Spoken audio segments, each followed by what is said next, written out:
கேள்வி வேணாம்னா கொஞ்சம் தெளிவா சொல்ல முடியுமா? ஏன்னா உங்களுக்கு குறிப்பிட்டே சொன்ன மறைமுகமா சொன்ன முன்னாள் முதலமைச்சர் வந்து 100 கோடி அளவுக்கு வந்து பேரம் பேசப்பட்டிருக்கு முதலமைச்சருக்கு அவர் சொல்லியிருக்காரு. அதே போல நீங்களும் அமைச்சர் கிடைக்கிறதுக்கு வந்து தொடர்ச்சியா உங்க சார்பிலையும் முயற்சி எடுத்தீங்க. இப்போ இது போல ஒரு விஷயம் சொல்றப்ப அது என்னவா இருக்கும்? நாங்க இல்லை என்னன்னா இப்போ ஃபார் எக்ஸாம்பிள் தாமதம் ஆகிட்டு இருக்கு. நான் சொன்னேன் ஏதோ ஒரு கமிட்டி ஒரு கேபினெட் ஃபார்ம் பண்ணணும்னா சீக்கிரம் ஃபார்ம் பண்ணணும். மக்கள் வந்து அவங்க வரி பண்ணதில் நம்ம வரோம், மக்களுக்கு நல்ல செய்யணுங்கிறதுக்காக நம்ம வந்துட்டுருக்கோம்.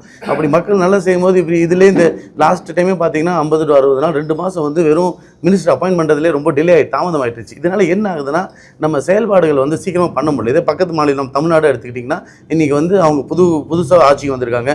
அவங்க உடனடியாக வந்து மினிஸ்டர்லாம் போட்டு அவங்க பணியை செய்ய ஆரம்பிச்சிட்டாங்க. அந்த முன்னால் அனுபவம் இல்லாத இருந்தால் கூட இன்றைக்கி வந்து எல்லாருமே அவங்கவுங்க டிபார்ட்மெண்ட்டில் போய் அவங்கவுங்க என்னென்ன முடியுமோ அவங்களால முடிஞ்ச அளவுக்கு வந்து எக்ஸ்பீரியன்ஸில் நாலேஜில் வந்து அவங்க கூட வேலையை பண்ணி ஆரம்பிச்சிட்டாங்க. நம்ம இன்னமும் வந்து இவ்வளோ அரசியல் அனுபவம் வச்சுட்டு இவ்வளோ வருஷமாக நம்ம வந்து அரசியல் இருந்துட்டோம். இன்னும் இவ்வளோ தாமதம் செய்கிறது வந்து மக்களுக்கு நல்லது இல்லைங்கிறோட நோக்கத்தில் நான் அதான் இதனால் இப்போ என்னோட பேருக்காக தாமதம் வச்சுன்னா என்னை விட்டுட்டு வேறு யாருக்காவது போட்டு நீங்கள் சீக்கிரம் கேபினெட்டை ஃபார்ம் பண்ணுங்க தான் என்னோட கோரிக்கை. ஏன்னா அடுத்தது மழை வரப்போகுது.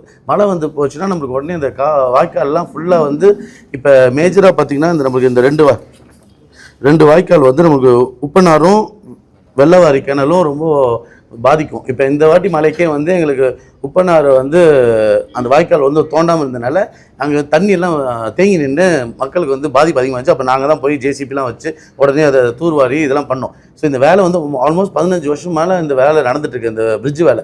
ஸோ இதெல்லாம் வந்து எந்த மினிஸ்டர்கிட்ட போய் கேட்குறது, யார்கிட்ட போய் அப்ரோச் பண்ணாலும் இப்போ கவர்மெண்ட் ஆஃபீஸில் போய் கேட்டாங்கன்னா லாஸ்ட் டைம் மழைக்கு வேலை செஞ்சதுக்கு இன்னும் காசு கொடுக்கல, அதனால் எங்களால் வந்து செய்ய முடியாதுன்னு சொல்கிறாங்க. அதனால் எங்கள் சொந்த செலவில் தான் நாங்கள் வந்து இப்போ ஜேசிபி வச்சு குப்பையெல்லாம் வந்து ஆல்மோஸ்ட் 8 டிராக்டர் அளவுக்கு குப்பை இருந்தது. அதெல்லாம் நாங்கள் வந்து தூர்வாரி தான் நம்ம வந்து அமுச்சிருக்கோம். அப்படி இருக்கும்போது எல்லாமே நம்ம சொந்த செலவு தான் பண்ணிகிட்டு இருக்கோம். இனி ஆட்சி வந்ததுக்கப்புறம் நம்ம அரசாங்கத்துலேருந்து இப்போ அந்த பிரிட்ஜுக்கெலாம் வந்து சீக்கிரம் ஃபாஸ்ட்டாக பண்ணணும். இந்த மாதிரி நிறைய கோரிக்கை வந்து நாங்கள் அரசாங்கம் மினிஸ்டர் பதவி ஏற்றுட்டா தான் பண்ண முடியும். அதேமாதிரி சின்டாக் எக்ஸாம்ஸ் இப்போ இளைஞர்கள்லாம் வந்து எக்ஸாம்ஸ் எழுதி இப்போ அடுத்து வந்து அவங்களுக்கு அட்மிஷன் போட்டு ஸ்கூலில் காலேஜஸ்லாம் ஃபைனல் பண்ணி ஆகணும். இப்போ நம்ம இதை தாமதம் படுத்த என்ன ஆகுதுன்னா மினிஸ்டர் தான் ரெக்கமெண்டேஷன் பண்ணி ஆகணும்.